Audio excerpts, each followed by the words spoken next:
It's one thing hoaxing the news media, but trying to pull the wool over Cilla Black's eyes, well, that can only end in tears. It's a show where you don't have to answer quiz questions, you're not playing for money, you just got to be on there and be yourselves. So it was an ideal target for people who wanted to try and get on television. Nicola Gill was an undercover journalist, and she came onto the show with one reason only, to try and dig the dirt on Blind Date. I'm a temp, but I saved my money to go travelling around the world and surfing. She was looking for a scam. She was looking for secrets to be revealed. OK, hello, boys. Hi, Nicola. Hello, Nicola. I think we all agree that we would have all been fascinated as to how the blind date thing is set up.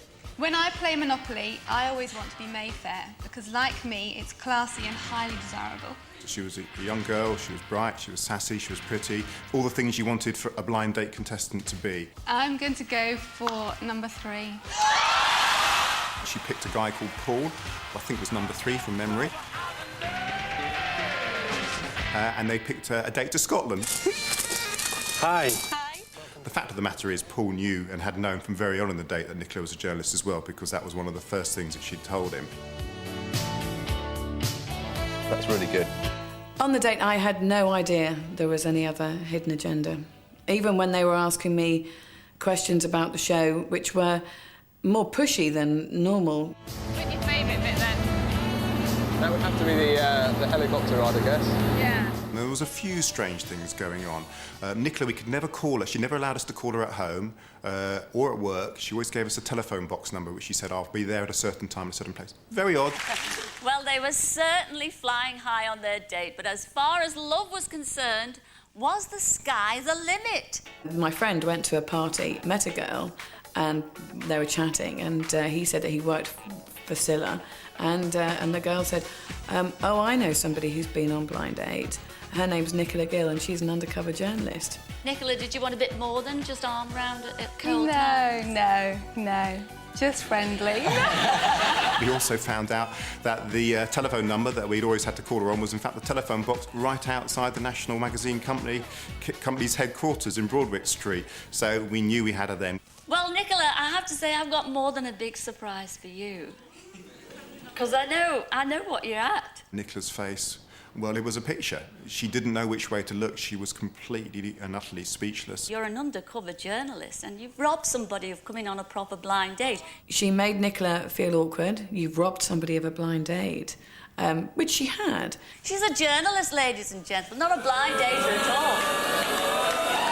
Is that right? Yes. Is that right? Are you being serious, Cilla? Paul looked as gobsmacked as everyone else. Butter wouldn't melt in his mouth. But I've got to say, his performance there was worthy of an Oscar. Senior features writer, Nicola Gill of Cosmopolitan magazine. The press went mad for the story of Nicola and Paul. It was a very strange one for them, one of their own being uncovered on national television, but they loved it. But it's just a shame that you tried to pull the wool over our eyes. But you didn't, and I'm Stick Cilla Black and a journalist in front of an audience, even today, and I'll guarantee that 94% of that audience, probably 95%, possibly 100%, would say, I'd much rather have a cup of tea with Cilla than with the journalist. So Cilla and her trusty sidekicks spotted the imposters in their midst, and Blind Date's reputation was saved. But what happens when the producers of a show know there's a cuckoo in the nest? For the simple reason that they put them there. The BBC have suspended 2 producers and a researcher on the daytime TV Vanessa Show over claims of faking. Some guests on the show were apparently not who they purported to be, but were actors hired through agencies. My role was basically to supply guests, bogus guests. I expect you to, the way to best describe it.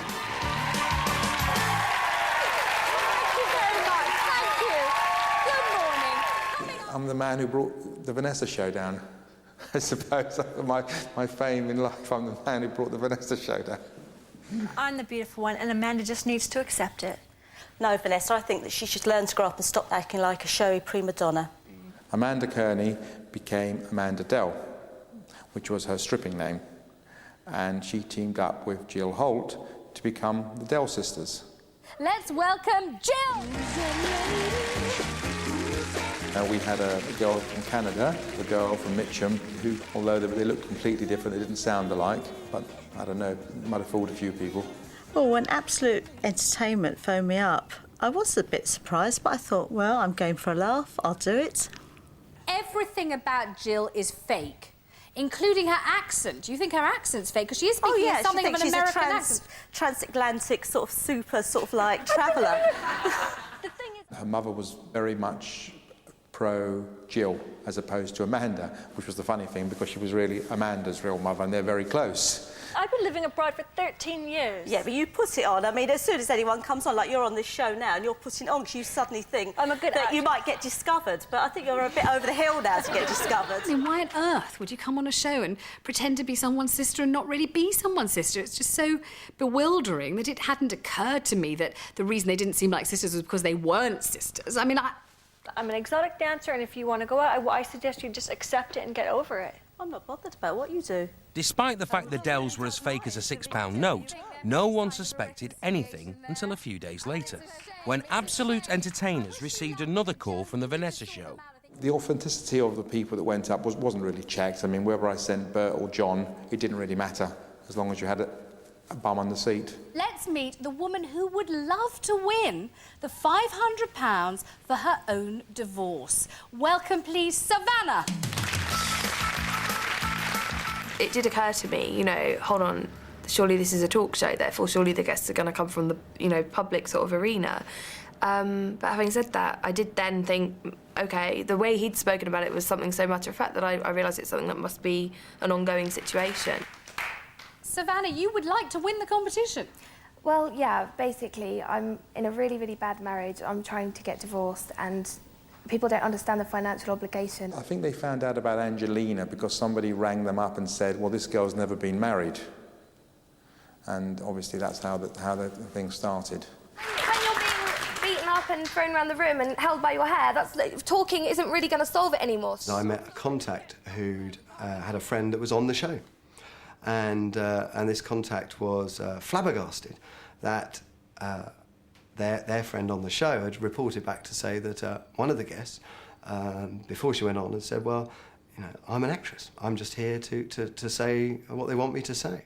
But let me just have a final word, please. Savannah, will you still be entering the competition? I will, yeah, because it would help me a great deal. All right, thank you very much. It's been amazing. After talking to my contact, I was convinced beyond any doubt that Vanessa Feltz or her team were using agents to hire actresses to play real people to deceive the public, and that was a scandal that we had to expose. The story went straight from Matthew Wright's showbiz column to the front page. It was a media feeding frenzy, and Vanessa was on the menu. I sat there and I watched the story unfold time and time again. It was one of those stories that ran and ran and ran. It just would not go away. It was in every paper for weeks and weeks. We have believed in the newspaper industry for a long time that the BBC has been pretty hypocritical, in particular the BBC, in castigating newspapers for inaccuracy. And it seems quite ironic to us at the time we're cleaning our act up, the BBC appears to have trawled into the gutter. It was never said or alleged in any way that I was responsible or even that I knew about it, because I didn't. But just the fact that it was the Vanessa Show and I was the Vanessa was more than enough. I have to tell you, we are absolutely horrified by these allegations and we take the matter extremely seriously. We've already begun a full investigation and you can rest assured that we will take any appropriate action. Hand on heart, I don't think Vanessa was aware that guests were being booked, or actors were being booked to play the part of guests. But I would also have to qualify that by saying that I don't think Vanessa was aware that her bossy, pushy nature was actually terrifying people into making those kind of decisions. But the damage was done, and Vanessa's show was finally cancelled. As far as my, career was concerned, it just couldn't have been worse.